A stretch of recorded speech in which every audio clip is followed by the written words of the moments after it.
Chances are you've worked up a good sweat by now.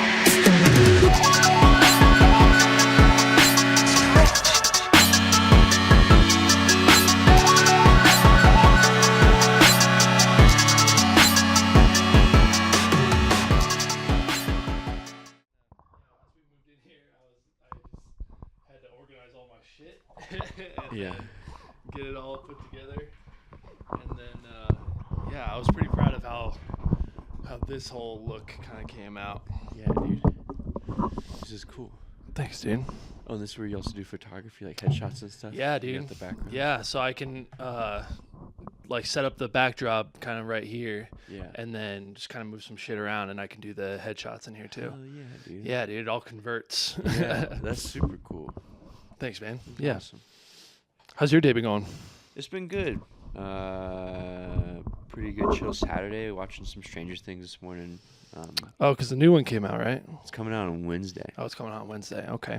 Are you a big Stranger Things? Did you watch all the other ones? My fiance is. I only watched season 1.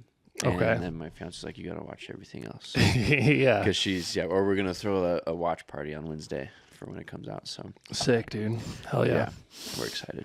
Nice. Yeah. I liked those series. I was surprised that there was another season coming out. I know. Yeah, I thought they were done with this last one since they had to wait so long between Yeah. 3 and 4. Are you watching anything else right now? No, I started going back and watching The Sopranos again. Okay. But other than that, I really just kind of watch like comfort shows like King of the Hill or Okay. Always Sunny. Yeah, for I sure. haven't really dove into like a good drama series in a while. Yeah. But Yeah, I've kind of reached my I've reached that threshold again where I've run out of things to watch. Yeah. And now my life is just a meaningless search for new things to consume. Yeah, dude. And there are a few shows that I'm really excited about right now, but they're releasing them weekly, so I can't just like binge it, you know? Like Yeah, dude. I started watching old Jim Carrey movies. I watched Ace Ventura last night. So funny. I forgot how condensed all the jokes are in there. Yeah. Ace Ventura, When Nature Calls, the second one. I like the second one better. I'll have to check. I think I watched the first one, but it's been a long time. Dude, they're so good. That and Dumb and Dumber are like some of my favorite movies ever, I think. Yeah. Yeah. Did you watch the new Naked Gun? Oh, no. It's so funny. It's so good. Like they have so many jokes in there, and like and it's crazy that I think it's PG-13. I think, yeah, but there's like some jokes in there that you're like, oh my god, like it's crazy that they get away with that. Yeah, like, yeah, dude. The Sopranos, I watched like, when was it? Like around COVID time era, because my brother got me the box set on DVDs. Nice. So we watched all those, and then I waited like 4 more years, and then I think I watched it again at the beginning of this year. And I'm like, that's a every 4 years kind of show. Yeah, it's like, a good reset. Yeah, because it's that one and like Breaking Bad are like some of the best shows ever, but like you can't like keep watching them too much because they're so dark. Breaking Bad especially was like pretty heavy. Yeah. Well, even like Sopranos, like when I rewatched it, I was like, oh, I forgot that they kill this hooker like this. Yeah. Like that's so fucked up. Yeah, dude. Like stuff like that where I'm just like, Jesus Christ. Like, can't believe I was watching this so casually before. That's cool, dude. Have you gotten a lot of fishing in this year? I did get to go fishing quite a bit this year, or I guess not as much as I wanted to, but yeah. I think I'm done now. Once it gets below like 50 degrees, then I think I'm done. I don't like the cold. You're not a big on the cold? Okay. Yeah. I've gone a couple times. I got all the gear to go fishing in the cold, but every time I go out, my hands are numb. I'm shivering. I don't catch anything. I'm like, I'd rather just stay home. Yeah. Wait till it warms up. I get that. Can we pause real quick? I got you. Yeah, dude. I'm still figuring out how this like is supposed to look, you know? Yeah. And I need like a big like rug in here or something because like it looks better right here, but now I can like see the floor. Oh yeah. Which is like whatever, but you might be getting rid of our rug here soon if you want just like a beat. Oh yeah? Yeah. Okay. Yeah. So good. We moved into this new place like 2 years ago, and then We got a new rug. And my friend's like, all right, we need a new rug now. Okay. Because we got a pretty cheap rug, admittedly. But nice. like, it's fine. Hell yeah. I'm down for that. Yeah, we need a new rug. So if you need a new rug, we might have a new old rug coming. I would appreciate that. Yeah, an old rug would be perfect for in here, honestly. Yeah. I'm always fine tuning and, putting more money into this whole setup and like I just want to keep making it better, Yeah. Next is I want new chairs. I want like some like matching chairs or something. And then these are just like office chairs. And then I want like for the photography stuff, like I need like I just got this C-stand right here. It's like heavy duty shit, and I need some of those for the backdrops. Yeah, so that's next on the docket. Yeah, no, this is good. This place is like one couch away from a porn set. This is yeah, for real. I just need a couch and just like some sexier lighting. And then, yeah. No, it's cool. This is awesome. Thanks. Yeah, but how much did you get to go fishing this year? I used to go like once or twice a week, and then comedy started picking up, and then so it became like once or twice a month. Mm-hmm. But we went camping a lot. Like nice. In like June, we went camping like every weekend, which is cool. We left, but then we got burnt out on camping, packing and unpacking. It's a lot of work to do. Really, like 80% of camping is like unpacking something and then like cooking, and then you got to clean it right away. It's all preparation. And tear down. Yeah, you get to sit and enjoy it for like 5 minutes when you get there, and then it's like, oh, time to go. Okay. Yeah, exactly. Yeah. You get to sit and read a book. It's about the process, man. Were you able to light fires this year? Yeah. Okay. Yeah. The last few times I've been camping, they're like, no fires, no hammocks. No fun. Yeah, dude. You're here to suffer. You're here to suffer. Like, oh, okay. God damn. Yeah, man. You pretty outdoorsy? I enjoy the outdoors. I don't get out there as much as I'd like to. Kind of similar, where it's like, it's just so much effort. Like for one day in the mountains, like it takes a lot of work, and then like, like I'd like to. It's just hard to do. Yeah, I feel that. We're trying to like break into like the backpacking part of being out. That's like the next step, I think. We go like car camping. The next level. Yeah. Yeah, the next level. But that sounds really fun to get like cool places and spend more time in those cool places. But again, the preparation and you have to like be in shape and actually hike if you want to like do like a legit like route. Yeah. But and you got to travel further into the mountains. Yeah. But and then it gets a little more scary because then you're a bit more isolated, you're a bit more exposed. So you have to, like, yeah, good point. So you have to like be more prepped for survival. No general first aid and like carry bear spray and yeah. Have you ever been in a survival situation? Not really. Okay. I've come like close to a moose once, but it wasn't ever like dangerous at all. That's like the most like danger I've been in. That or like maybe like almost like falling down.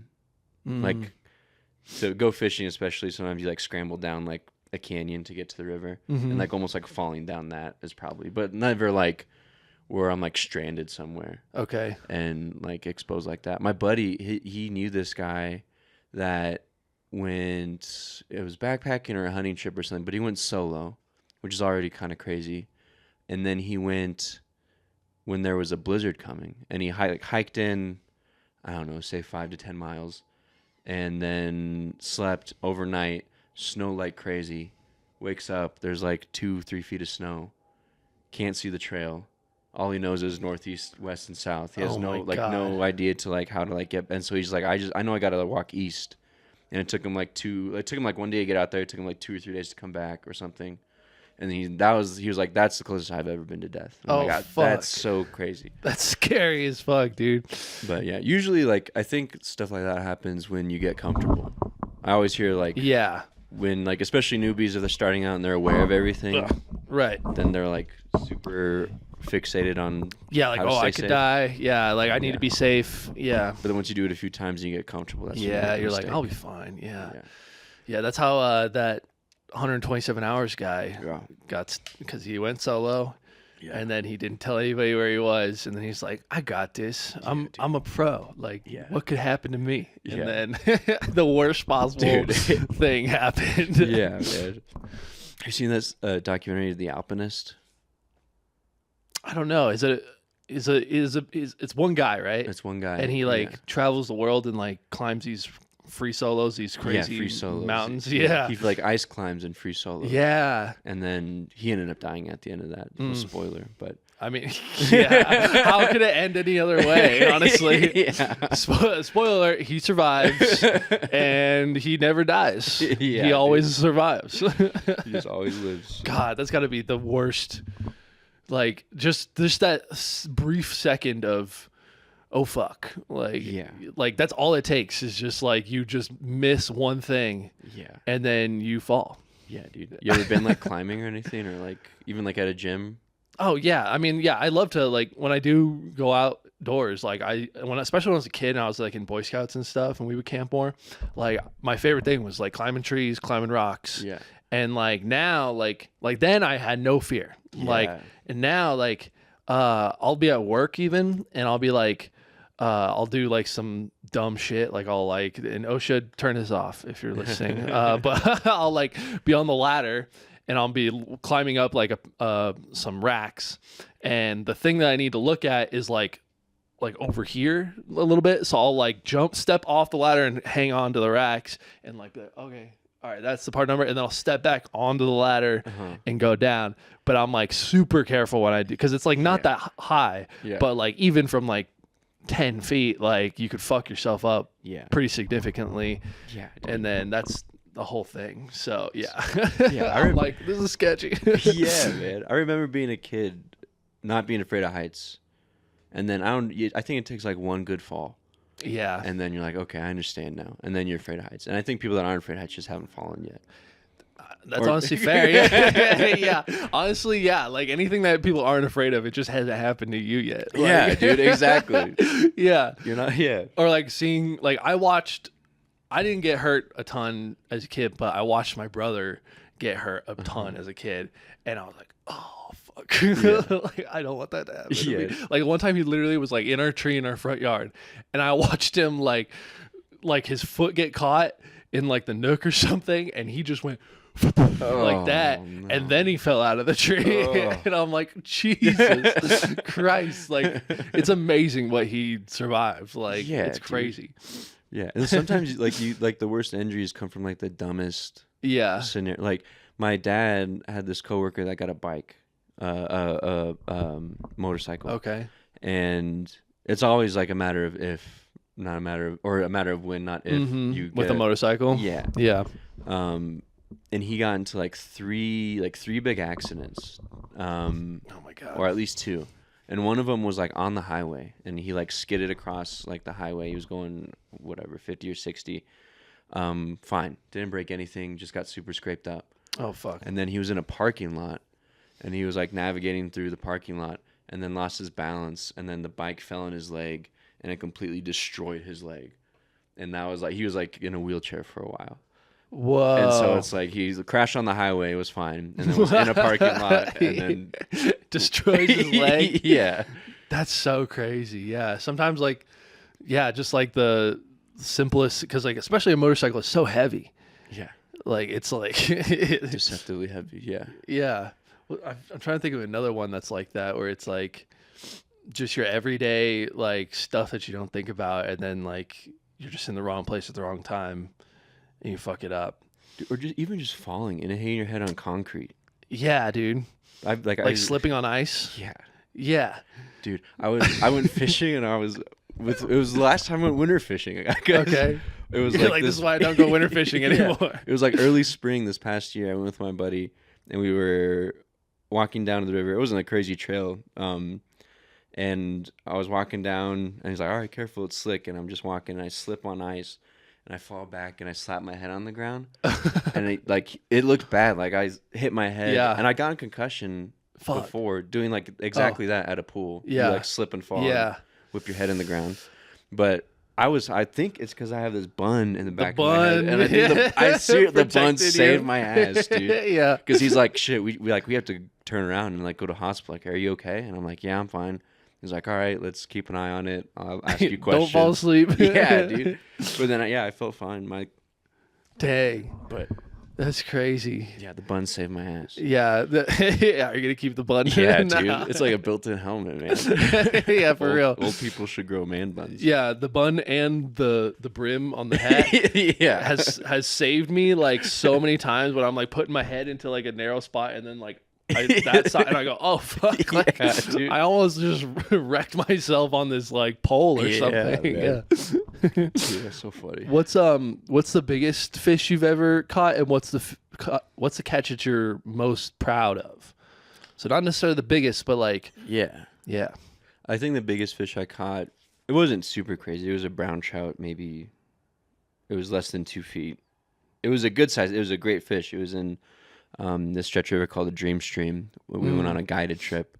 And so we just had a guide outfitting our rods on the side. He's like, all right, go throw it over there. Go throw it over there. Oh, nice. And so that was nice. And it's gold medal, so it's all like catch and release waters. So the fish get huge. Okay. But that was cool. It was a huge fish. It was a good fight. The fish I enjoy the most, I like going up to Rocky Mountain National Park. And up on the west side of the park is the headwaters of the Colorado River. And so the Colorado River gets huge as you go farther south. But up there, it's like, I don't know, like 5 yards across. It's not big at all. You can like walk right across it. And then there's like where it starts. Yeah, exactly. Interesting. Wow. Yeah, and then there's these little brook trout, very invasive. So you can like bag like a dozen of them, and they're trying to like reintroduce the cutthroat up there. So, but they're really like cool. You can take them. Yeah. Okay. Yeah. But they're really cool. They're little fish. They're like really aggressive, and they're like super cool color. They like have like these like red and like blue, green dots, and they have like this like almost like yellow like vein going through them. They look really cool. Yeah. And they have like these like white tips on their fins. Those are like my favorite fish to catch. I don't know if I have like a specific one of those that I've caught, but that's when I enjoy fishing the most, is just kind of these little fish, because they're easy to catch. Yeah. And so it's fun. I like to take people there, and then they catch stuff and they have a good time. Yeah, for real. Because it is great when you're the only one catching fish, because you feel better than everyone else.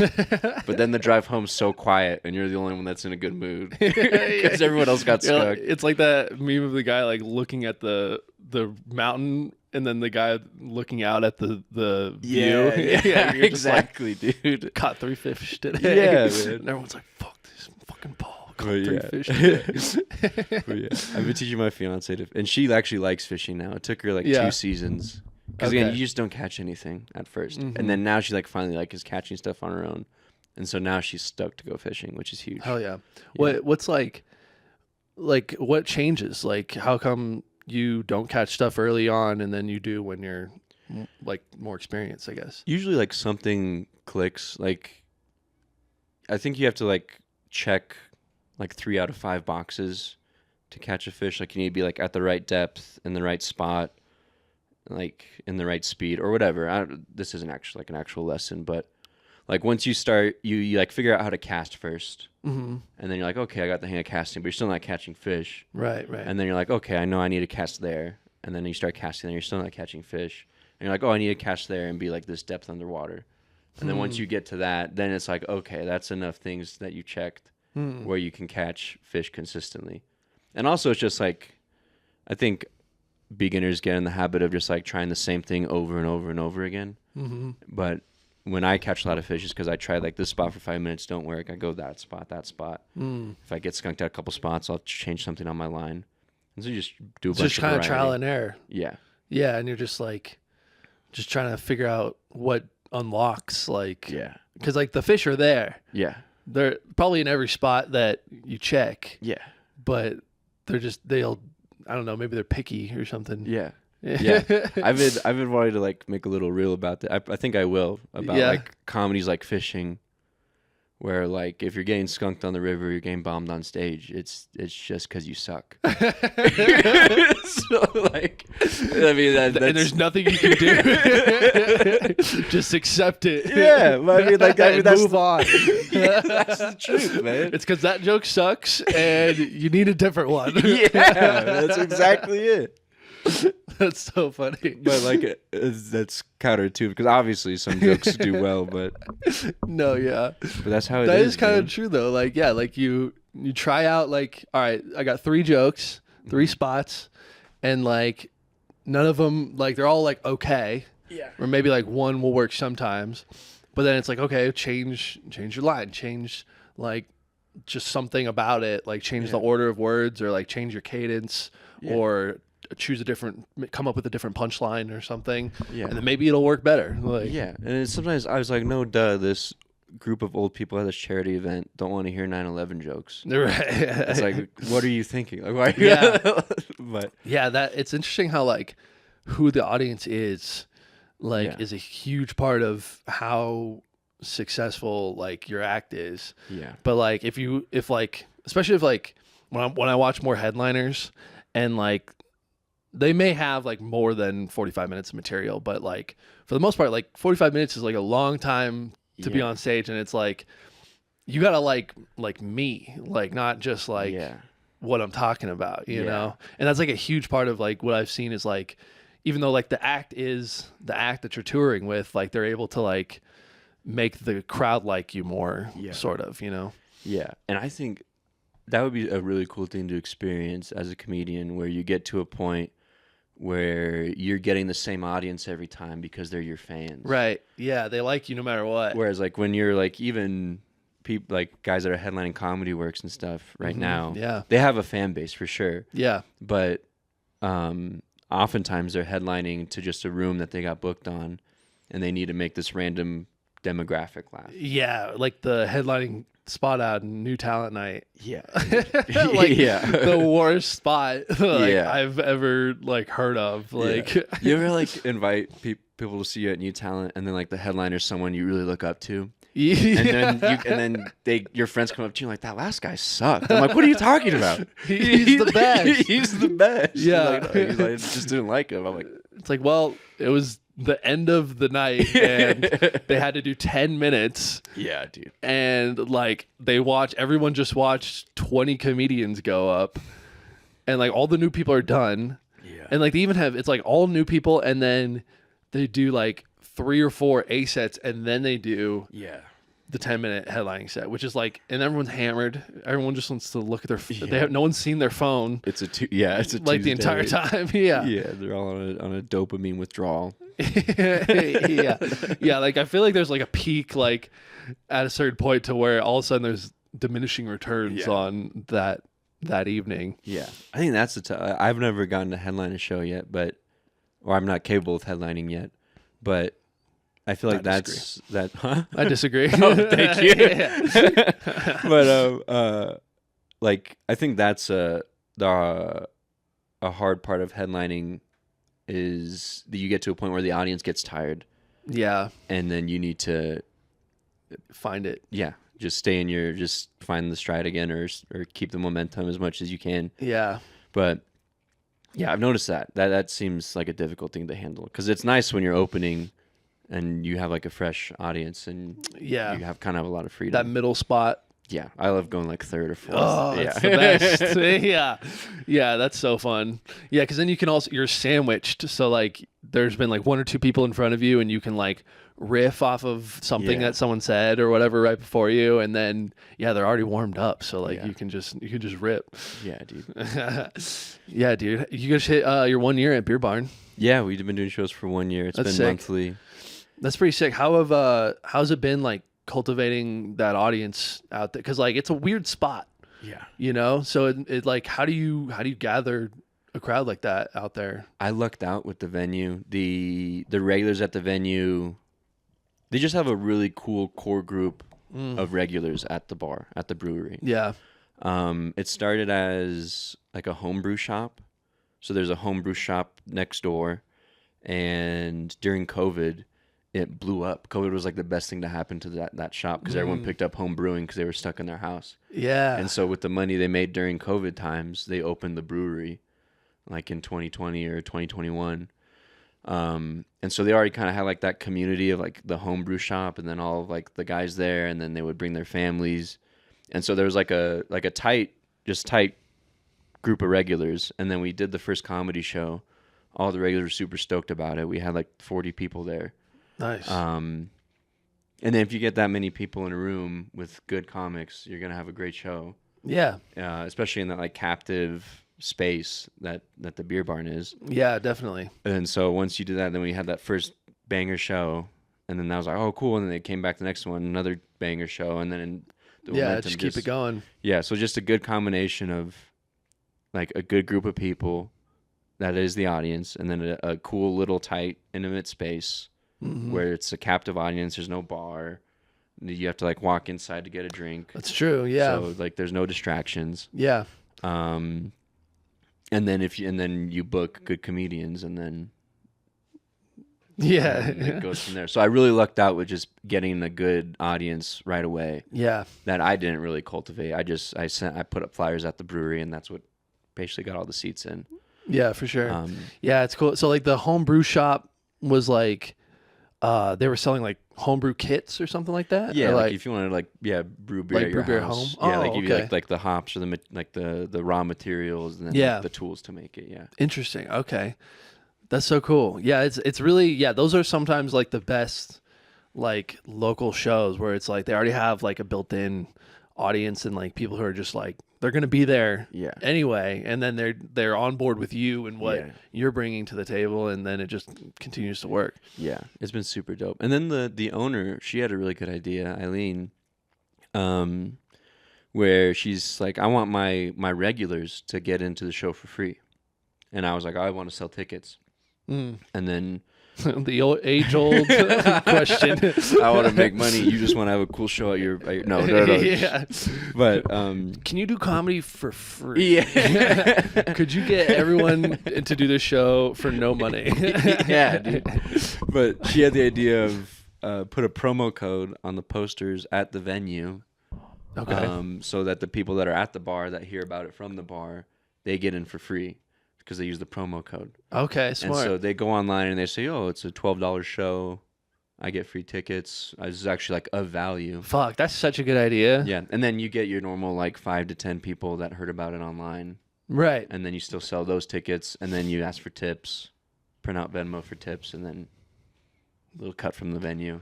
Dang. So I'm just trying to like really break even every time. Like the cut from the venue goes straight to the headliner, and then all the openers get paid on tips. Okay, so you kind of got like a mixture of things coming in. Like you got the cut from the venue, you got a handful of ticket sales, a handful of tips, and that all comes together for your budget. That's brilliant. Yeah. And then my only cost is paying comedians and paying for ads. Yeah. That makes sense. So that's nice. Because some people you have to pay the venue you're at, which sucks. Yeah. Which makes sense if you're like at a venue where it's not just like a bar where they're just trying to get people in there. Yeah, it's more of an event space or something. Yeah. With like, that's always like a tough balance because like with the Stella's the coffee show, that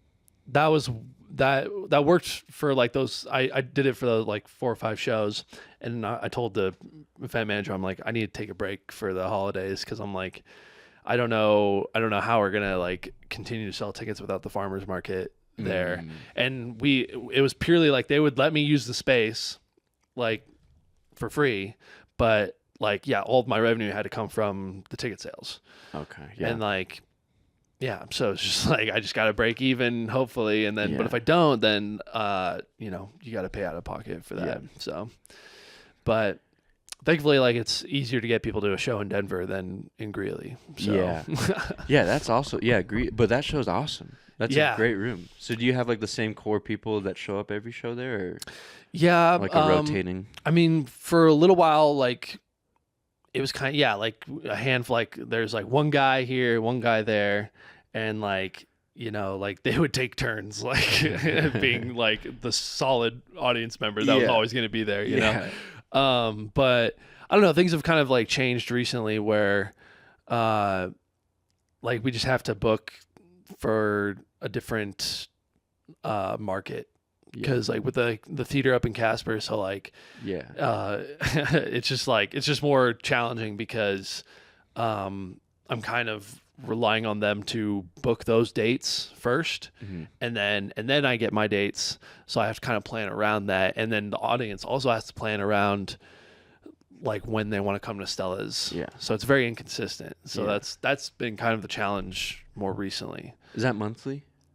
Twice a month? It's weekly. It's weekly? Yeah. Oh my gosh, like, I didn't realize that. Yeah, so there's a show every Thursday. So like there's it's either upstairs at Moxie or downstairs at Stella's. Okay. Yeah. So it's like any week that they don't book at Moxie, then I get to book that at Stella's. But kind of just depends on what falls into the calendar, you know. Dang. Yeah, even twice a month is crazy. Like the Beer Barn, she asked me like, do you want to go twice a month, because it was doing really well. And I helped. I just booked the show and did some ads at that new club in Golden at Gnarly's. Oh, yep. And that was Beer Barn 2 weeks, Gnarly's 2 weeks, and then Beer Barn again. So it was like a taste of what doing 2 shows a month would be like. Okay. And I hated it. Because right at 2 weeks is when I start stressing about ticket sales. Yeah. I'm like, okay, some people I should have a couple by now. Right. And then the week of, I'm just checking my email every 30 minutes. Like, that was part of the reason why I was like, I need to take a break from the coffee shop, because like the Thing and Greeley isn't really slowing down, and then like. So I was like, even just monthly, it was tough just because, like, I don't know, like I don't know how to sell tickets in Denver. So I was like, I'll go to the farmer's market and I'll hand them out. And really I bank off of like producing karma, like is how I see it, where it's like, if I do all the work, if I check all the boxes, then we can't not have a good show. Yeah. You know, but if I even forget like one thing and there's not enough people there, then I go, well, of course, like I didn't make the Facebook event in time or something like that. Something like completely irrelevant. It probably didn't matter, but like I usually send the email out on Sundays. I sent that on a Tuesday. Stupid. Yeah. So it is hard. It's just challenging to like just be have that, like if you have like a built-in, like it's like a club or something, then it's a little different than like just an indie show that you're trying to put on, you know. But like I think about like the Comic Sense spot, and it's like, or like the Lounge or like any club environment, and I'm like, I would be so stressed if like my only job was to get butts and seats and like sell tickets, you know. But then it's like, I guess if you have like a system built in where it's like, this is a room where people are going to be there, you know, like especially at like the Hotel Boulderado, like it's built in that it's like it catches tourists like coming through, so it's like and it's small, like you can fill that pretty decently, you know.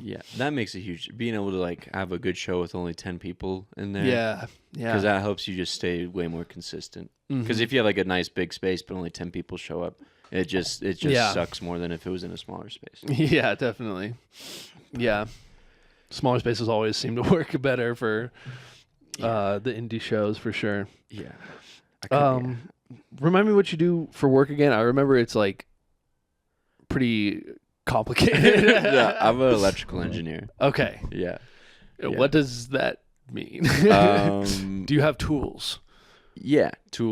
Sometimes. A lot of my work is done at a computer. Okay. Just like filling out like spreadsheets and stuff, and like reading through spec documents, making sure like two things are compatible with each other. And then I get to do like a little bit of like circuit design, a little bit of like coding and like software development, very small, but a lot of it is just like kind of like putting together presentations and stuff, and like communicating ideas to other people. Your ideas or like a team ideas? Like team ideas. Okay. But it's a lot. It's not like I use what I went to school for, but like a lot of school is just like theoretical, like the mathematics behind electrical engineering. Just kind of make sure you like understand why certain things work the way they do. And then, at least in my experience, then when you go to industry, then it's like you're doing like very simple things, like that you learned in like your first circuits class, but you just have a better grasp of why you're doing it this way. And you're not really, I don't do any math really. Okay. I do a very little amount of math, but you had to do math for school. Yeah, I had to take like a bunch of like physics classes and like electromagnetic physics. There's like physical physics and then like electrical physics. I hated all of it. I hated school so much. Yeah. That sounds hard and complicated. Yeah. It was more just like I was good in high school. I got good grades. And then I was able to get into an engineering school. And I was like, okay, I know I can do this. I'm not going to enjoy it, but it's going to get me a good job. Yeah, and then sure. I'll have a career. And then, so it's kind of like it's just for like, I have friends that are like passionate about engineering, and they go work for these like small startups. And like I have a buddy, he's like working on, they're trying to make a little robot that will mine materials off of asteroids. That's like that's like a new emerging industry. Whoa! It's a lot of industry. What? So there could be like the big companies for asteroid mining, and then there's like a mom and pop like asteroid mining. Yeah, dude. Like I built this in my garage. Pretty much. That'll be $1 million. Yeah, man. And then, for your asteroids. Dude. But like, and then he loves what he does, but he works That's like cool. 12 hours. But I'm like, I am staring at the clock waiting to go home. Oh yeah, totally. Yeah. So you're more, you want to be like outdoors. You want to be like doing comedy and like yeah. I get that. And if I'm still gonna do a good job. I'm still gonna Of do my course. work. Yeah, I'm good at. You have good work ethic. You know, you're like, I'm still gonna do my job. You know, but like, I don't have to like it when I'm doing it. You know, exactly. I don't have to like it. Yeah, I'm the same exact way, dude. If I had, like, I consider myself. I think about this all the time, and this actually goes into my next thing I want to talk about. But like, I think about how like lucky I got with like the major that I went to school for, and then how like it didn't like it literally I went to school for English and film because I was like, I don't care, like it doesn't matter what my degree is, it just matters that I have one. And I'm like, what's the subject that I could tolerate for 4 years, you know? And like I started with business because I thought that was like, because I'm very like entrepreneurial and stuff, and so I was like, business, like how hard could it be? And then I hit my first like college algebra class, and I was just like, fuck this, like I'm not gonna survive here, like I can't do this shit, you know.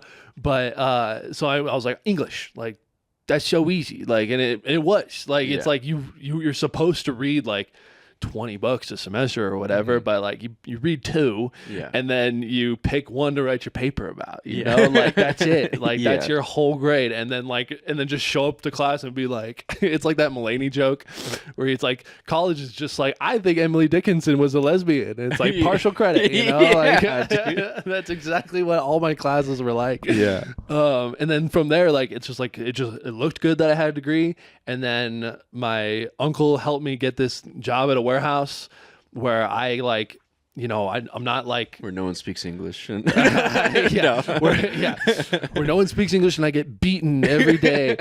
No, it's just like, it's very like, I just like, as long as I just check the boxes and just like do very simple tasks, like it's covered. And then like my boss, even like I had a meeting with him like for the first time at my warehouse like not too long ago, and he even encouraged me to like work on my jokes like while I'm at work. Whoa. That's cool. I know. And I was like, okay, well, first of all, way ahead of you, boss. But I'm glad I got your stamp of approval on the shit that I've already been doing. Whoa, I can do that? No way. I've been waiting for you to tell me that. Yeah. I definitely haven't just been sneaking time in on my laptop. But like, I mean, I'm salary. So it's like, you know, if I don't got emails on my desk, and it's like, my job's done, you know. But yeah. So I wanted to ask, what are you grateful for, and what do you think we take for granted a lot? I'm grateful for as we approach Thanksgiving. I know. Yeah, happy Thanksgiving. Yeah, this is a good recital for what I'm going to say at the dinner table. Yeah. I'm really grateful for all of like the good relationships I have with even just like with my parents, with my brother, with my fiance. Like there's nothing like very toxic. There's nothing like super draining. And I see like a lot of other people, you know, they have a tough relationship. Even if you're 28, having a tough relationship with your parents, it takes a lot out of you. Yeah, definitely. And you know, I've been in like relationships, like past relationships, romantic relationships where it's just like it takes up your whole mental space. And so I feel very lucky that I'm able to have a job that's engaging and stressful. I have good relationships at work. It doesn't spill over into my 5 to 9. Yeah. I'm able to focus on comedy, and I'm able to also still have these productive relationships with like friends and family. Totally. And so I'm very grateful for like that just general stability. Yeah. You got good balance. Yeah. Yeah. I think I really lucked out there because you can't choose your family or you can't choose a lot of things. And so I think I fell into a really good spot when I popped out. What was the second question? What do you think we take for granted? People in general or you specifically? Yeah. What do I take for granted? Probably exactly what I said I'm thankful for, because I don't tell those people I'm grateful for them until I get asked about it. Sure, yeah. And then I try to look all pious and nice. But I think it is easy to... I've been trying to reach out to people more and like maintain relationships. Yeah. I have always kind of been... sorry, I keep clicking this. I've always been like... I'm a very extroverted person in public. I enjoy being around people, but then once I go home, I enjoy being alone. And so I think I'm generally like a bit more of an introvert, because I lived alone after I graduated from college and I got my job. I lived alone for like 4 years, and I had no issue with it. I was perfectly happy going home every day and then doing my own thing. Now I live with my fiance, and that's great. I forgot how much like company. Or just being around someone else, like how social I am or how social we are in general, just people are in general. Yeah, totally. But yeah, now I'm definitely trying to just like maintain, really, because I've started to like lose touch a little bit with like friends from college. I went through that with friends from high school, and then even now with like family, I'm trying to like maintain those relationships. So it is hard, especially when maybe like the friends from college thing and like old friends you used to have, like, you know, your lives just kind of grow apart, you know, and it's like, it's just hard to hold on to that, you know? Yeah. Yeah. Like I've had like I remember like talks with friends, like in a parking lot at the high school, and they're like, we're going to be in each other's weddings. And I haven't talked to them in years. It's like, damn, that kind of sucks. But I mean, we didn't have like a bad falling out. It's just, we just moved and then just lost touch. Yeah. Are you talking about like guest lists and stuff yet for your wedding? No, not yet. So we're going to start planning in the new year. We have an idea. We want to do like a little destination, spend money that we would spend like on like a wedding for people, and just spend it on like the destination and like a honeymoon afterwards. Okay. And then we'll like throw a party or something when we come back. That's the idea. Nice. Oh yeah. So the guest list is literally just going to be on my side, just my family, my brother, and my parents, and just the 4 of us. And then on her side, her family. And so it's going to be nice and small, which I think I'll appreciate. Do you know when, do you guys have like a time frame set yet? No, I think at the latest fall 2027. That's like absolute latest. Like if like we need to like plan around that. But I think ideally we want to do it by the end of 2026. Okay. End of this coming year. Interesting. Okay. Yeah. Let me know how. I think I was talking to you about this at the Comedy Works a little bit, but that model, I'm curious, like what your experience of it will be like. You know. Because we're talking about similar stuff right now. Yeah. Yeah. Because you're engaged. No, not yet. Not yet. Should you watch these? Yeah. Okay. It's all right. It's you know, it's a conversation. The discussion's been had. It's been had. It's the ring is like in the office, whatever you want to call it. Whoa, that's I know, exciting. dude. Yeah. So now it's all down to what old Jared can cook up.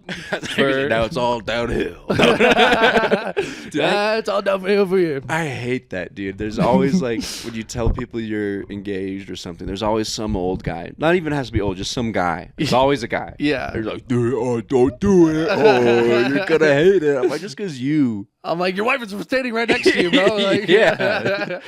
And she's like, yeah, he's right. I'm terrible. Yeah. It's like, what are you talking about? Yeah. I know, dude.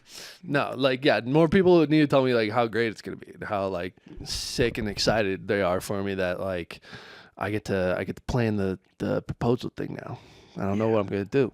The proposal was fun. Yeah, I had the ring from June to September, so like almost like 4 months. What was your spot for it? It was we went up where did you keep the ring while you waited? the gun safe. Oh, okay. Yeah. You have a gun safe? Yeah, I have a gun safe. Nice. I got a shotgun. It's like a little. I got a shotgun. Literally, it goes in a safe. Literally, you could pick up the whole safe and just leave with it. It's the worst. It's literally like a gym locker. It's the worst safe ever. It's a locker with a padlock on it. Yeah, dude. It's not bolted in the wall. You can bolt it in the wall, but I'm not gonna do that. Yeah. That's so funny. But yeah, nice, dude. And I tested her. I was like, "Do you know like the combination to the safe?" And she's like, "No, why?" I was like, "All right, good, good. Don't learn it. Yeah. Don't watch me do it." That's pretty cool. Yeah. No. Okay. I was curious because I was like, I was thinking about that, and I was like, I don't know if I have a good like spot, especially somewhere where I can like sit on it for a little bit and then like not forget. Yeah. I don't think I will, but like just knowing me and like how like dude, the other week I went to my parents' house for a little bit and I had my backpack and I was doing some work and I put my keys in like the water bottle like pocket on the side of my backpack, which I never do. And like I just like for some reason just dropped them in there. I'm like, that's a good spot for those. Yeah. I'm getting ready to leave, and I like walk. I'm leaving the house. I have all my stuff. I'm like, has anyone seen my keys? Yeah, and then we spend like the whole family spends like 15 minutes like looking. I'm like, my car's right there, so like I have it here. Yeah, like, You start playing detective. Okay. You're like, all right. I walked up the driveway with keys in my hand. Like a shitty Sherlock Holmes. Yeah. I'm like, there's only 5 places it could be. Yeah.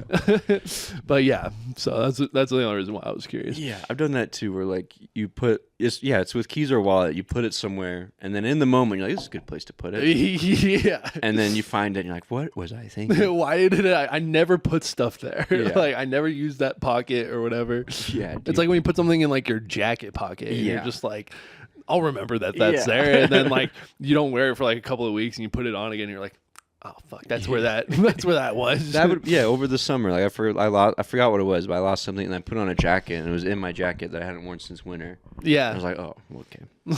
Yeah, well there it was. Yeah, dude. Yeah, but you did for the listeners. What was your proposal thing? Yeah, your plan. Yeah, we took a trip to Leadville, and we were going fishing, and then instead of like just like going camping or whatever, I booked a room at the historic Delaware Hotel. Really cool. Oh. It's kind of the rooms are like smaller than this garage. It's a real tiny. The bed takes up the whole room. The sink's next to the bed. It's like this. It's a very cool historic building. If you like historic buildings. My fiance does.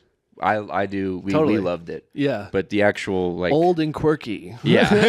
Yeah. Beyond the quirky. Yeah. Like all the doorways are narrow and like the stairs are narrow. This was like before people got super fat. When it was built, everyone was starving. So everything was very condensed. But that was cool. And so we took a little getaway trip, and then we got there the first night. Next morning we went fishing, and then did our like normal routine. We go fishing. I set up her rod, and I say, hey, go try that spot over there. I'll set up my rod, and then she's over there fishing, and then I'm like trying to set up like my phone camera on a rock. I forgot this little tripod that I have. And so I'm trying to set it up on the rock. I'm like trying to see if it's like you're like, don't forget this tripod because I'm gonna need it. Yeah, exactly. Yeah, put it in my backpack or something. I'll put it behind the washing machine. Yeah. I'll remember it. Exactly. And then yeah, so like I'm trying to set up this. I'm like scared she's gonna turn around. I'm like, yeah. Oh man. And then so she's in the middle of the river, and then I set it up finally. Go out in the middle of the river, and then get on one knee in the river, and I'm like I press it into the box, make sure it's not gonna fall out because I was worried I was gonna drop it. Yeah. Yeah, and then I just proposed in the river. Got a little video of it. Go back and watch the video. It's focused on a rock right in front of it. It's just a shitty, blurry video. You can't see anything. It's so funny how cameras are like that, dude. They're like, you want this rock, right? Yeah. Nice, man. This is a good shot. Yeah. A good shot of a rock. Yeah, you get it. You get it focused. Like it's focused there, perfect. Yeah. I leave, and then the camera makes a sentient decision to say no. No. What are you thinking? You want this rock? Yeah. But so it awesome. is a very like charming video. Yeah. To like have in the archives, but that's cool though. And even I was like so nervous, like you can't even like see. Like I wanted to like do it where like you could probably still use that though. Yeah. For something. Yeah, maybe like at the wedding or something. Or like at the wedding, or like even with like your video from the wedding. Yeah. When you can use that as the intro shot. Yeah. So like you guys are blurry in the background, the rock is in focus, but you put the title over the rock. Yeah. So it's like, yeah, come on. And then I show up at the wedding with the rock. Yeah. Gotta go back and get that rock. The most special rock. But yeah, and then she said she was surprised, took her off guard. Nice. I had no idea it was going to happen, which was nice. I assumed she saw it coming because like we like started like we've been together for 5-6 years prior to me actually engaging or proposing. So like there's been jokes between us like, oh, when you're gonna propose, like give me it, you know. And I just cooked you dinner, give me it. Like, perfect, and all good fun. And then yeah, same. And then, yeah. I have a whole joke about it. Nice. Yeah. She's like, all right, let's go get the groceries and I don't know. A ring. Yeah, she's like, I'm like, I'm starting to pick up on something here. Yeah, she starts walking a little slower by the jewelry store. Yeah, for real. But no, and she said she was completely surprised. Like, but which was great. I'm happy. Yeah. So it went as good as I could have asked for. Get all wet. No, I have waders on, so we stay dry. Okay. Yeah. That was a good call. Yeah. Got down on one knee in the river, and then I was soaking wet for the rest of the day. Yeah. And it was funny that day. And then she got skunked. She didn't catch any fish that day. But she was like on cloud 9. She was like so happy. She like didn't even care. She like took a little nap by the river. She was like perfectly content. And then I'm fishing by myself. Like it was great. Nice. What if you like the fish, you catch the fish and you open its mouth and the ring is in it? Dude. You're like, wait a second. Hold on, I think I see something in there. And you're like, she's like, what are you doing? Like, hold on, I swear to God. God damn it, give me that. Give me it back. You're like gutting this. Yeah. God damn it. Oh, it's behind your ear. Something stupid. Yeah. Nice. I heard this one story. This fly fishing guy proposed to his wife and tied the ring on the end of the line and then cast it out for her. And then he's like, reel it in. And then the ring was on the line. And I was like, there's no way in hell. I thought about doing that. Oh, but man. I do not. Oh, just too risky. Yeah, dude, that get caught on a stick or something. Yeah, so many things could go wrong. Yeah, that guy was super lucky that nothing went wrong with that. That's too much money to just put on the line and just be like, let's just see what happens. Like, what could go wrong here? Yeah. I was literally like walking out in the river, like with the ring in a box, like holding it like this. Yeah. I'm fucking drawing. Yeah. Have you seen Chad Powers on Hulu? No, I've heard of it, but I haven't seen it yet. It's very he does something like, I'm not spoiling anything by saying this, but like the whole conception of the show was like when he was in college, he like won the championship. He's like got the touchdown, but then he drops it at the 1 yard line, and then like the craziest of like the other team picks it up and runs it all the way back for a touchdown. So then when he finally does get another touchdown, he's like, like it's like, and he's like, oh, I got it. Okay, you can give it back now. Yeah. Has there anything you've been stretching out of your comfort zone lately? This the pod? is definitely, yeah. Really? Have you done any other pods before? I did one, or I did a couple. I did Jose McCall's like 3 a.m. space cast thing. Did you really? Which was cool. It doesn't get, he literally just like streams it live on like some obscure website. Yeah. So it doesn't get posted anywhere. And I was like, that's perfect. this is a great You're first. Like, hell yeah. This is at 3 a.m. Yeah. Did you really do it at 3 a.m.? Yeah. Yeah, I thought That's it was so like funny. I thought it was just like a thing, but he's like, yeah, it's at 3 a.m. And so I literally went to sleep, set an alarm for like 2:30, and then my girlfriend was over at the time. Woke She's up my and- girlfriend, yeah. Yeah. And then so I like go to my car and I just hop on a phone call with him, and then that's how really? we did it. Yeah, and so it was like Okay, so no camera? no camera. Okay. So that was Interesting. He asked me to do that a while ago, and I was like, I promise I want to do it, but it's too hard for me to be awake at 3 a.m. for that. And also, I was kind of like, it doesn't get posted anywhere. Like, it's just like it's just in the ether. Like, Yeah, it just gets- we might as well just record us talking and then just like post it to nowhere. Yeah, Like, it was just a phone call, but it was honestly great. We just had a good chat, and then That's cool. we just talked about comedy. It was dope. hell yeah. And then I did John Henry's. I don't think that's been posted Real yet. Driving Man. Yeah. Hell yeah. But Shout out John Henry and Jose, bro. That's yeah, sick. dude. Yeah, this is my third podcast. So, Sick. Yeah, I know. Hell yeah. I know to talk into the mic. That was the lesson I learned at John Henry's. Okay, nice. Yeah. Yeah, not too bad. Yeah, dude. Yeah, it's just pretty cash. Yeah. What about you? What's gotten you out of your comfort zone? Me? Yeah. Oh fuck. What has happened recently? I've been doing a lot more like camera work and stuff, and like a lot more like hired work with the camera, and like every time, like pretty much like whether it's like headshots or like at a show or something, I'm like, God, I hope this goes well. Like, Yeah. like I have no idea what is gonna happen. Like, and like because like sometimes like I'll like switch my settings on my camera, like the little knob, and then I'll like do another job and forget to change it back. Yeah. So then I look at it and I'm like, oh man, like it's not bad, but it's just like I forgot to change it to autofocus when I was in shutter mode or whatever. Yeah. So it's like stuff like that, or like I even did a pod a couple weeks ago where I forgot to, like, this switch right here goes to the phone where you plug it in here, and so I had that switched over from when I did Evan Fitzgerald's wedding for the video, so I had the Rode mics plugged in here. So then when I went back to pod, I forgot to change it back, and so we lost all of my mic, which is like whatever, like we just used the camera audio, but I was just like fuck, like it's like shit like that. So that's always like, and like stand up is always like Every time I get on stage. yeah. There's very rarely you'll have maybe a couple minutes where you're like, this is what I'm supposed to be doing. Yeah, totally. But- But just like any time where it's like pretty much every time, yeah, where I'm just like, cuz I want to keep writing and I want to keep evolving. So I feel best about stand up when I have new shit. Yeah. And like I feel good about it.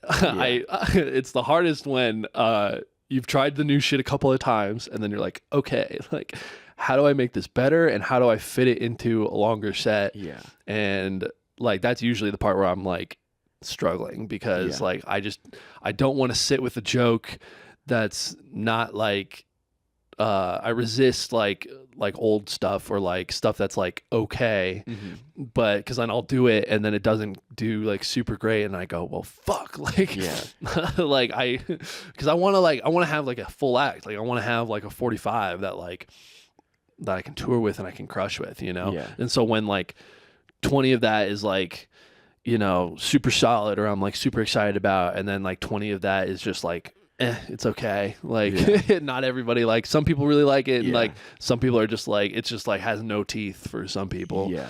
And it's just like cute. Yeah.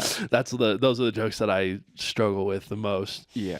I think right now I don't want to say I know how to write a joke, but that was like the first thing you get. Like you learn how to write a joke. Right. But then now I feel like in parallel with learning how to write a joke, I'm learning how to construct a set. Because again, I have like two 5-minute chunks that I put into like 10 minutes. Yeah. And it's like starting to like kind of get up to 15 now. Mm-hmm. And that like feels really good. But then again, once I write a new joke, it's about something completely unrelated to everything I've been talking about. Right. And then it's like I spend this 10 minutes talking about, being Native American or in past relationships or whatever.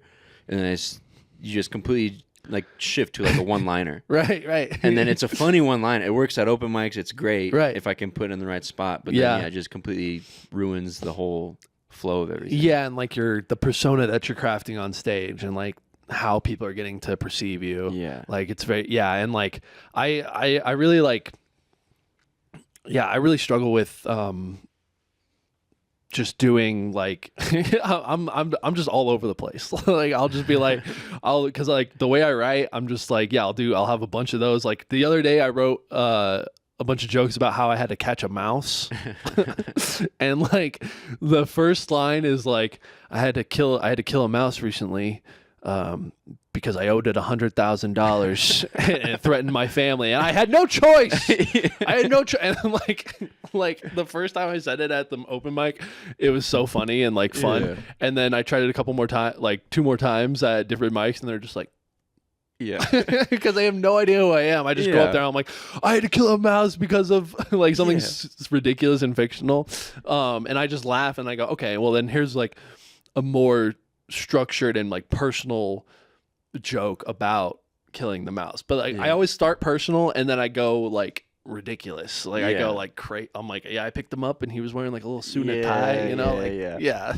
What's up? You have that big acronym when you're on like the phone or something. Yeah, like the email joke. I love that. Right? Yeah. Like that one is like, so that's a great example of like, it's so fun to do. Yeah. It has no place anywhere else in my act. And if the audience is in the right spot for it, then it's so fun. Yeah. If they're not in the right spot for it, then it's just a very long joke to get through for them to not like, They're like, okay, well that was 2 minutes of my set. I hate doing that. I've done that before where like, it's like it takes like maybe like 2 to 5 minutes, or like there's a couple jokes that work together. Yeah. And then you get like 1 minute in and it's not gonna work. And then I'm like, we're just gonna bail. We're gonna move on. And then I just like completely like, and it ruins my entire set. I should have just probably finished it, but sometimes that can help though. Yeah. I was in Casper and I was about to start doing the email joke, and then this guy gets up to go to the bathroom, and I go, and I have ADHD, so like sometimes like when people talk or get up, like I have to like I just say something instead of like going through. And so I go, where you going? Get back here, I'm just like, no, I'm just kidding. Go pee, you crazy guy, And then I'm like, I can't do the email joke anymore. That kind of ruined the anticipation of it. Yeah. So it just moves on. But that kind of like elevated me a little bit going into my closer. So another thing, like I've been trying to book more stuff out of town recently. And because I was kind of like, that was a big goal for me this year, was like, I want to get out of town. I want to do shows out of town. And so like in September, I was like looking at the end of my year. I was like, okay, where can I schedule time to, I'm just going to do it. I'm just going to pick a spot and go and like see what I can find. And so like I chose, it's like me and Bryn just went to San Francisco last weekend. Oh, nice. And that was sick. And I couldn't like, I knew people from that scene, so I hit them up, and I got like 5 different spots that I could hit up, and I was like, okay, great. So like, I'm gonna be so booked when I go out there, and like I went down the whole list, and then I got one, which is like I'll take that, like I was happy to do it and like the show was fun and everything. And I got to meet a couple of people, but I was like kind of just disappointed that I was like, fuck, like I couldn't, like none of these other spots like panned out for like whatever reason. And like, so that was just kind of like tough to like, all right, like I went all this way and like we still had, it was so much fun. It was such a great time. But I was just a little disappointed that like I only found one thing. Yeah. But it's like, and similar, like I'm going to Nebraska and Idaho in December. Oh, nice. And similar thing where I was just like, I found 2, and I'm just gonna be happy with 2. Yeah. And like, and then maybe I can try again another time, you know. But like planning that and reaching out to people and betting on myself like that, and then I'm about to book the Idaho flight and hotel, which is gonna be money on the table, you know, like doing all that, like that's hard and uncomfortable. Yeah, like especially when you know you're not gonna get your money back. No, you're not gonna. I'm not making money when I go out there. You're taking a work trip that you're paying for the work. Right. Yeah, exactly. And like I'm just not at a level where I'm touring to get and people are paying tickets to see me, and or like maybe I'm not at a place where I'm opening for anybody on the road or anything, which would be the goal. But I guess I just gotta, if I want to do longer sets and do it in different places, I just gotta make it happen, you know? Yeah, that's awesome. It might cost some cash, but at least we're doing it, you know? That's exciting, dude. Yeah. And that exact thing's happened to me. I went on the road with a couple buddies, and we went to Idaho. Okay. So we drove there. We stopped in Twin Falls and then went to Boise, and we were gonna do a show in Twin Falls, which is like a little cow town. Okay. And Twin Falls, Idaho? Yeah. Okay. Really cool spot. They have like the Twin Falls it's named after is beautiful. It's a beautiful area. I really liked it. This is with some comics? Yeah. Okay. This is with Josh Emerson and Evan Johnson. Shout out Josh. Thanks for taking me on the road with you. Oh, you guys were doing the Bad Indian. Yeah. Okay, sick. Hell yeah. And then we got to Twin Falls, and just no tickets were sold, and so we just didn't do the show. No way. And so and so we just went to this karaoke bar next door, got our stage time there, and then but then the next night was awesome. It ripped. It was like this super dope little space like under a bar that they were like making into a comedy club. Hell yeah. And it was super dope. But yeah, I've felt that where you spend all this. I mean, I didn't do any of the planning. Josh did the planning. Right. So, but you anticipate and like look forward to this, and then it just doesn't go the way you wanted. Yeah. But it's then just an investment. Yeah. Yeah. Yeah. Yeah. Because like I want to do like what I see people doing in Denver, where like Brad Sativa's in town right now, and he's spending like so much time here, and like he's just like doing every spot, like doing every show, like he's hanging out at the open mics, like he's in it, you know, and like that's kind of what I'm reaching for eventually, where it's like, oh, a Thursday through Sunday or whatever, and like you just do, or like even like a Wednesday through Sunday, and like you do just like everything that the scene has to offer, you know, like, but it's just hard to make that happen, you know. Small or big markets, you know. Small markets, you have to like kind of make it happen yourself. You sometimes have to, like, create the scene. Yeah, and then like big markets, it's just competitive, so it's like it's hard to time it right and get in with the producer and have a good tape, and they like your tape and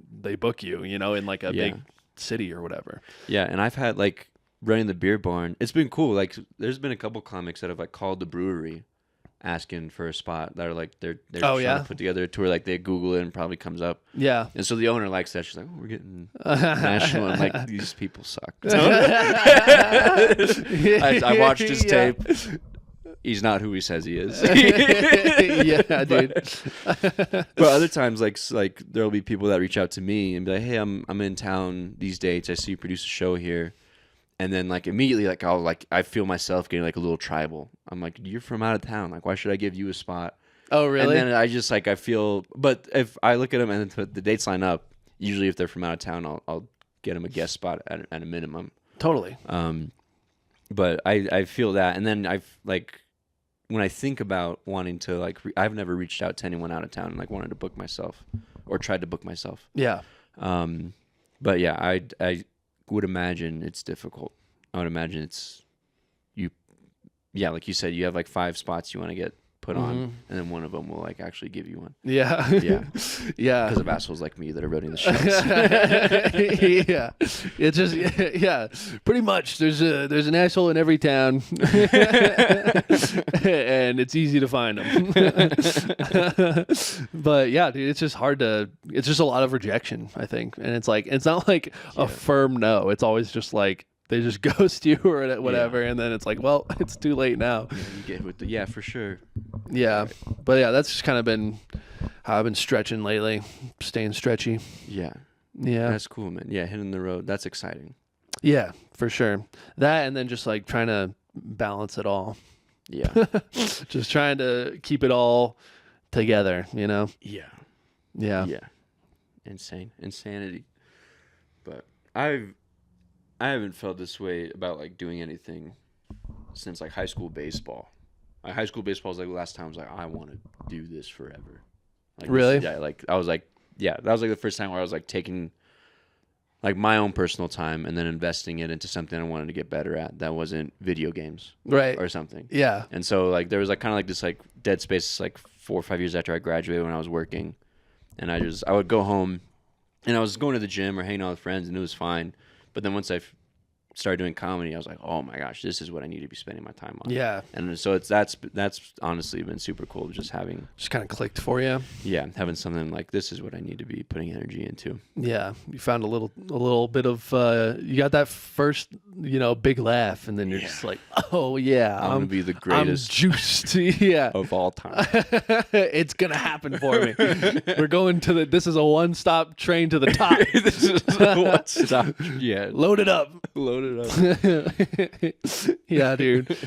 Yeah, that's why I like, I'm just like, I'm trying to build the scene in Greeley a little bit. Like, we're trying to get the open mic going again, and like trying to encourage locals to do it. Yeah. And like I just encourage, like, like whenever I always like I'll hear like a newbie like be like, I just did 20 minutes for at this place or whatever, and I'm like, oh, like, nice. Like, let me know how the next 20 goes, because it's like, it's just such a journey, like everybody there, it's not linear, and like, everybody's kind of on their own, and there's always like, I keep reminding myself this, where it's like any success or failure that you experience in comedy, especially, like there's always another hill to climb. It's just like there's always another thing. Like as soon as the big show is over, there's another one that like you gotta get ready for, and you gotta stay sharp. So I heard someone talk where they talked about just like you need to have the same response to a good show or a bad show. Where if you have a really good show, you need to recognize, okay, you did a few things right. Make note of that. Yeah, you're still in the middle of the process. When you have a really bad show, all right, you did a few things wrong. Make note of that. You're still just in the process. And then you can't let yourself get super down on yourself. Right. You can't get super down on yourself when you have a bad show. Yeah. You can't want to quit comedy. It's okay to feel bad, but don't sit in it too long. Yeah. But on the other hand, you can't get too full of yourself. Yeah. Don't. If you have a win, don't enjoy it. Just don't. Remember you suck. So it's this remember weird... this could all go away. At any moment. Yeah. So it's just constantly trying to find that balance of how do you feel, like, do you have like anything that you do before a show or a set where it's like you feel the most ready, or like the best condition possible for you to go on stage? I don't drink anymore before shows. Just being in the repeatable state of mind every single time, like a golf swing. Oh, if you're golfing, now we're getting somewhere. Yeah. I like this. You want to minimize as many variables as you can. So you want to make sure your swing's consistent with this club, your feet placement's the same, and you want to be able to get to that baseline that you then sprout from. So like before a show, I take a shower, I make sure I'm rested, and then you get to the show, and then I write out my set list, and then when the next comic's on stage, then I stop writing my set list, I put it away, and at that moment I'm like, okay, my performance it's already been decided. I've had all the time to prepare. Now I'm just in the room. But whether or not I succeed or failed, that's already been decided. Yeah, it's in the chamber now. Yeah, it's on the way. Yeah, exactly. And then that's kind of like my just try to stay as consistent as possible. And then right before I get on stage, I put my arms up really big. It's called a power pose. One of my old roommates told me about this in college. They said it just subconsciously boosts not your testosterone, but just boosts your confidence. And just if you make yourself bigger, that just makes you your body language and what you're telling your body, So if I'm about to go on stage and I'm right off stage, distracting the whole room. Yeah, I forget who it was I was listening to on a podcast. I think it was it's Birbiglia.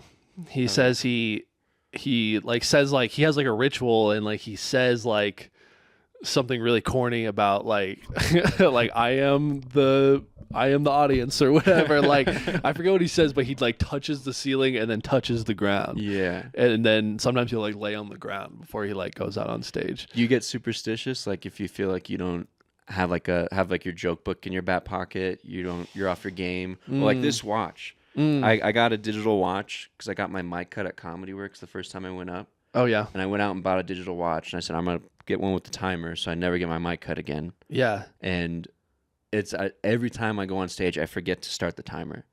And so it's just a safety blanket that I don't use. Right, yeah. And then if I leave for a show, I've left for a show and I didn't have my watch on, and I went back and got it. Oh, interesting. Because I've done plenty of shows without my watch, but yeah. But it's just you just having it it's like a safety blanket kind of like a funny totem, or my hat. Funny totem. Yeah, that's funny. Yeah, I think about the hat thing too. It's I've been wearing hats with long hair for a while in comedy now, 2 years. Yeah. And so I'm because I'm kind of thinking about getting rid of it, and I'm just kind of thinking about getting rid of the hair. Yeah. And I'm but will I still be funny when I if I do that? Because I wore glasses when I first started a lot. Okay, and I haven't worn glasses in a while. Yeah. And they're not even prescription glasses. They just filter out blue light to help with migraines. Okay. And so I had them. And so it was literally my fiance would give me shit about it. She's you put on your little disguise and your little hat and you go tell jokes you're some shitty Batman or something. Yeah. And then time for jokes. Yeah. People need me. This dumb little disguise that I put on. Yeah. And then I did a show at Comedy Works, and then Janae gave me notes, and she's the hat, the hair, the glasses, it feels like you're hiding from the audience. And then I wanted to disagree, but I was this is exactly what I'm doing. I'm I didn't want to. Interesting. I didn't consciously say this is going to be my new identity. But then once I did it for a while and then looked back on it, yeah, it's oh yeah, you didn't want to go straight from work in your khakis and your polo. Yeah. And then go do jokes. You wanted to be seen. You dressed up. You try to dress up as what you thought a comedian looked like. Yeah, I think yes and no to that. I agree in some ways. There is ways that we can hide from, kind of protect ourselves a little bit before we go on stage. But also, they'll also teach you, and Janae would agree with this, I think, you're putting together, they're judging you the moment they see you. And so I do the same shit. I pack a bag and I put on my comedy uniform before I go out, and I'm this is what comedy Jared looks like and dresses like. I dress differently for the podcast because it's a different setting, but for when I go on stage, I got my new shoes, I got my specific shirt and my specific hat and the watch, and I'm putting together, and it's about you're building what your image is too. That's also important, I've heard her give that note to like people who wear hats and stuff. And so like I know better now. I just like I know what they're gonna say. I just turn it around and I go, "You're not gonna be able to see my face if I wear the hat," so I put it on backwards. And then she'll give one note to somebody who wear a hat like this, like, "We couldn't really see your face." And then she goes to me and she's like, "I noticed you turned your hat backwards." I'm like, "Yeah, I did that because I knew you were gonna say that." So I think it's like kind of a like I think there's merit to having a uniform for comedy. That is true. Yeah, you are presenting yourself in a certain way. Yeah. Like I mean, like Dusty Slay wears a hat, this like a big top, like a big trucker hat and the glasses. That's and he's pretty got much the long hair. Exactly Like who I was copying. I didn't even realize it, and I saw it. I was like, damn, yeah. Yeah, but I mean, like he's not the first guy to do that either. And like every like Louis C.K. wears a black T-shirt, and then like Mike Birbiglia wears like a really wrinkly button down and stuff, and like there's plenty of or like a lot of like don't tell specials. They're like everyone you see like a lot of the LA people like to wear like jackets and like cool, they look cool as fuck up there, you know. It's like there's this new brand of like cool comedian that like I kind of want to be, but like I don't know if I am. I think I'm kind of the weird guy that like this is honestly like my form, like this is how I would like to go up. But like in like I like dressing like a grandpa now, like I'm full grandpa mode these days, you know. But I got these New Balances. Yeah, now, dude. At first they were like kind of ironic, but now that I've been wearing them, like these are high quality. So I'm gonna start. This is someone wise would wear. I would. The guy that wears these at work, I listen to him. He knows stuff. Okay, he's been around the block a couple of times. Yeah, dude. These are Skechers. I just got these. That's a good old brand. Bro. Right, dude. Like, and I was like, because like we went to San Francisco, and I was like, I kind of want to get like a outdoor pair of basketball shoes, you know, like because I've been wearing like my high school basketball shoes when I play basketball, and they're literally falling apart. They're like I like hot glue gun them and stuff to keep them together.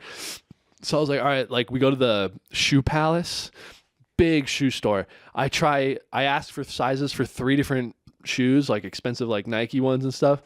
Didn't have them in my size, and I'm like, it's just not meant to be today. And then like right around the corner from our hotel was the Skechers store. And I was like, let's just see what Skechers has to offer here. Beacon in the night.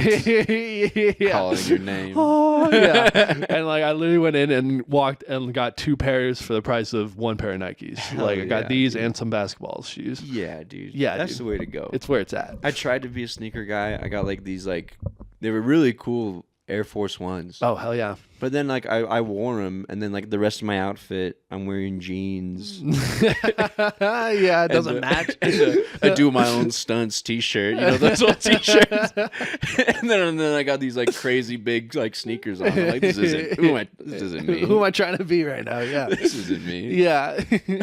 I like the idea of being that guy, you know? Yeah. And then you see some people that are, like, they dress like that, and then the sneakers are, like, the focal point of their outfit. Yeah. And I'm like, all the money went into the sneakers. Yeah. I'm like, that's gonna be me. But no, it's back to just New Balances. Hell yeah. Yeah, comfort and quality, baby. Yeah. That's where it's at. Yeah. I don't need nothing fancy. Dude. I just need to get around and feel good. Yeah. Function. Hell yeah. Do you have we just got a couple of quick ones and then we'll wrap it up. Cool, dude. Do you have a favorite time of day? Yeah, right when I get off work on the way home from work. I enjoy that drive a lot. Really? Yeah. Do you have traffic? Not too bad. Usually traffic's not bad. But even if I am in traffic, I just feel like decompressing. And then sometimes I'll just drive with no music on, and I feel very that's a good part of my day. And then when I get home, see my fiance and my dog. That's for sure. Good part of my day. Yeah, definitely. Yeah. You're comfortable with quiet and silence and your own thoughts. Yeah. Sometimes especially if I need to write a new joke, I stop like listening to stuff. Damn, yeah, dude. If I'm trying to write, I stop listening to. That's huge. Like being able to sit in the quiet and like let the jokes come to you. Like I think that's very underutilized, and like I'm the same way. Like I can't think if there's too much going on up here. Yeah. So like getting away from the phone and like getting away from distractions is so hard sometimes. I heard this quote from somebody. It might have been a musician or just some creative. Mm-hmm. It might have been. Have you seen that video that little guy's like, "I walked Bob Dylan on stage"?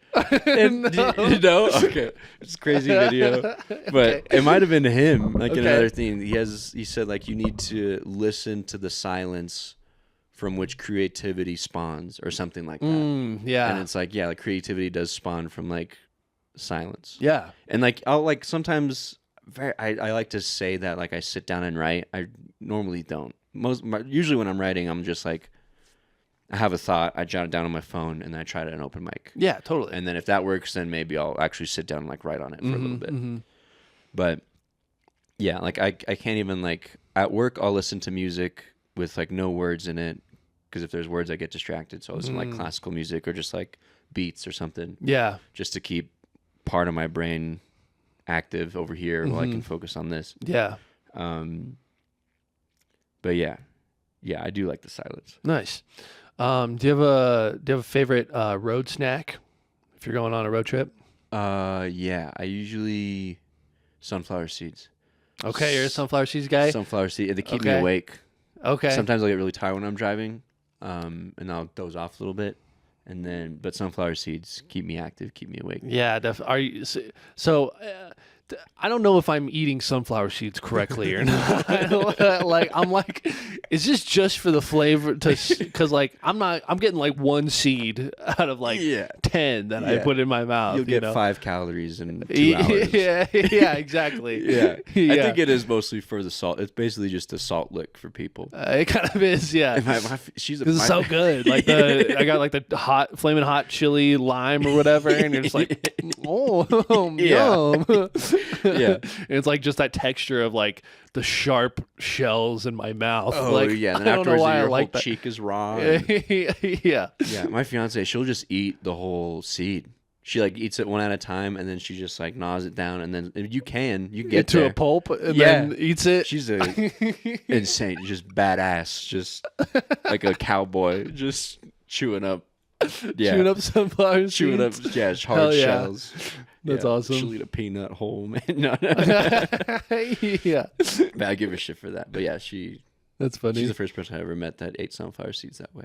Nice. Yeah. And then what's something that you wish more people knew about you? I think I come off. I'm usually pretty quiet. Like at a mic, usually I kind of keep to myself. And I've been told a lot, even like in school or at work, that people think I'm mean, especially when I message on, or if I'm texting or like messaging at work. I don't use emojis or exclamation points. So you're not mean. You're efficient. Exactly. That's how I look at it. I'm like, I don't need to talk to you, so I'm just gonna sit here. But I do enjoy talking to people, and so I think I want people to know that I am happy to be there. I'm happy to see you. It just doesn't look like it. Yeah. Totally. Yeah. Extroverts take like introverted ways like personally sometimes, and it's just like, look, like we're not built the same. Like I'm not like, hey, like when I'm first greeting you, or when I'm first walking into work, like I'm not like, oh, what do we want to chat about today? I'm just trying to get my shit done so I can. Exactly. Yeah. No, I get that. So yeah, I get that. I've never had that impression of you.